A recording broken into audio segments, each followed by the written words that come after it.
Қарасу жалпы орта білім беретін мектебінің 10 сынып оқушысы Елжан Мұхамеджан. Былтырғы оқу жылында 31 мамыр саяси қуғын-сүргін құрбандарын еске алу күні өтті.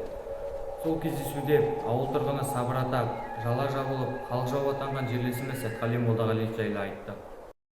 1941 жылы Ұлы Отан соғысы басталардан сәл бұрын Қазақ халқын қорғаушылар одағы атты жасырын жастар ұйымы құрылды.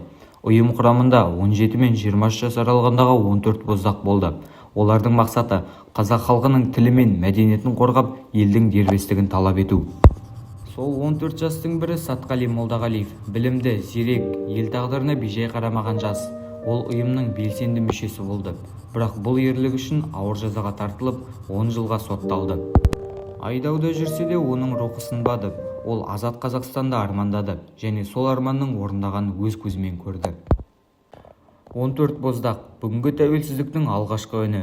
Туған жер тарихын білу, елге қызмет етудің бастауы. Ұмытылған есімдер ұмытылмауы тиіс. 14 кітабын жазу барысында негізі ақпаратты құжат нағыз деректі ұлттық қауіпсіздік комитетінің архивінен алдым. Амангелді Шахидуллаевтың сол бір сүрінген кітабы болды.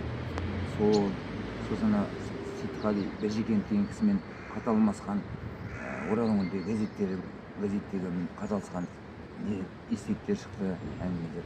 Сосын әйелі не байланысты. Одан бөлек Дана журналында жігіттер жазды. Соның бәрі қорытылды.